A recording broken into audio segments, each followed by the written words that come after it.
déjà aux années 1970, un journaliste italien a publié une liste de 120, plus de 120 francs-maçons à l'intérieur du Vatican.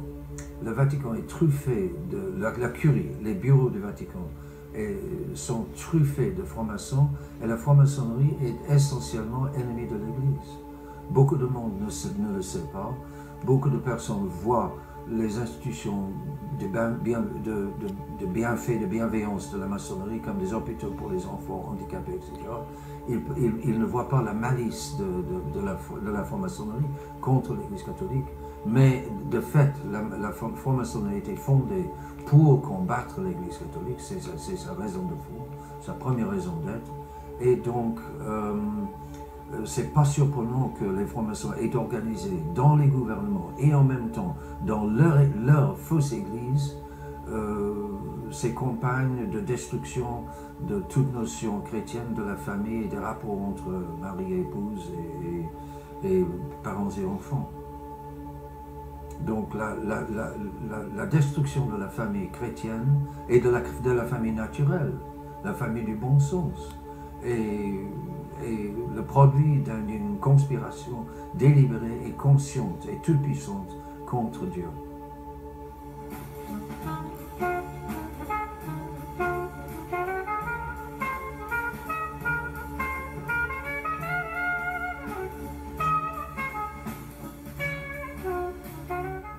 Paul VI est un très triste personnage.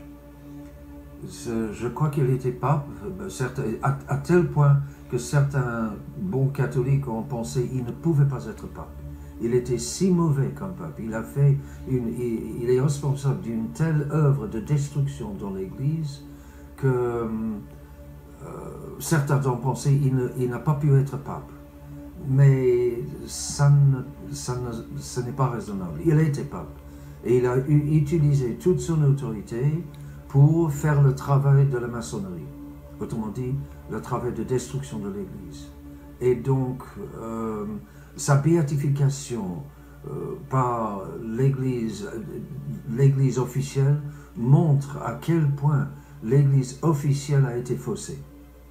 Et donc, c'est un faux bienheureux. Il ne peut absolument pas être vraiment bienheureux. C'est pas possible.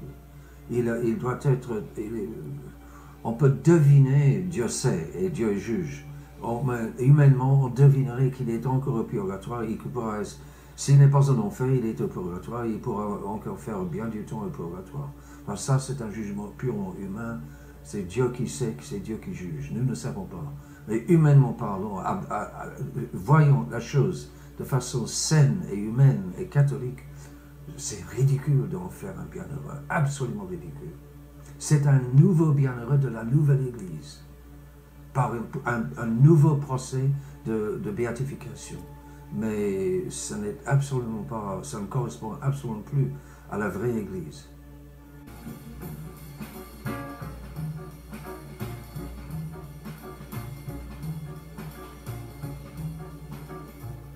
C'est la pourriture actuelle, n'est-ce pas? Les gouvernements comme l'Église sont truffés de francs-maçons. La franc-maçonnerie est tout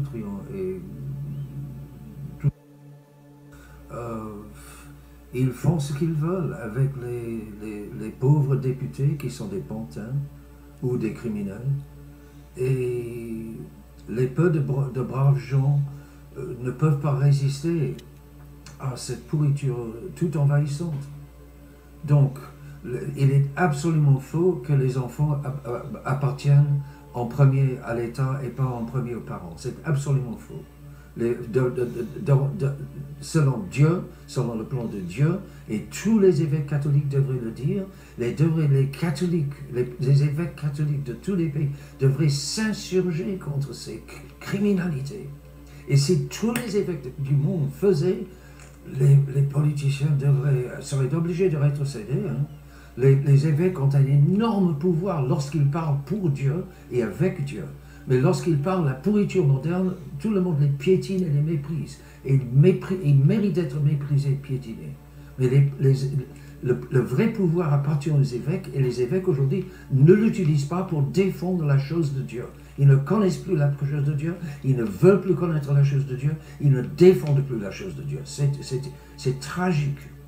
Et ça ne peut aboutir que dans un châtiment exemplaire, venant directement de Dieu, pour nettoyer toute cette pourriture. Mais tout ce que vous évoquez là comme législation, tout est combiné pour détruire la famille de Dieu, pour en faire des petits-enfants, des moutons de l'Antéchrist. On prépare la venue de l'Antéchrist. Pour ce faire, il faut défaire les hommes. Pour défaire les hommes, il faut défaire la famille. Il faut affaiblir et ruiner les caractères et les personnalités. Et comme ça, on fera d'eux ce qu'on voudra. Et puis on les éliminera. Dans le plan du nouvel ordre mondial, c'est de réduire la population mondiale des 9 dixièmes ou des 2 tiers ou quelque chose comme ça. Mais Dieu va le faire avec son châtiment. Et ces criminels vont y passer dans le châtiment. Ils essayent maintenant, ils se construisent des bunkers, des sous-sols, ils préparent des échappatoires en Amérique du Sud, Tierra del Fuego, etc. Mais ils n'échapperont pas à la vengeance de Dieu. Dieu en a jusque-là. Et les évêques devraient être tous unanimes à le dire, pour secouer les gens, pour que les gens se convertissent, avec le repentir, se convertir, se remettre à genoux. Là, ils pourraient se sauver, mais pas autrement. Tant qu'ils ne se remettent pas à genoux, c'est fichu. Et nous allons directement à un deuxième déluge. Cette fois, ce ne sera pas un déluge d'eau comme au temps de Noé, ce sera une pluie de feu. Il y aura beaucoup de prophéties qui en parlent. Ce sera terrible. Et nous allons directement là, actuellement, avec tous ces pauvres pantins de politiciens, tous ces pauvres criminels qui dirigent le monde. Ils ne savent pas ce qu'ils font. Ils pensent y échapper eux-mêmes. Dieu les attend autour. De Dieu, on ne se moque pas.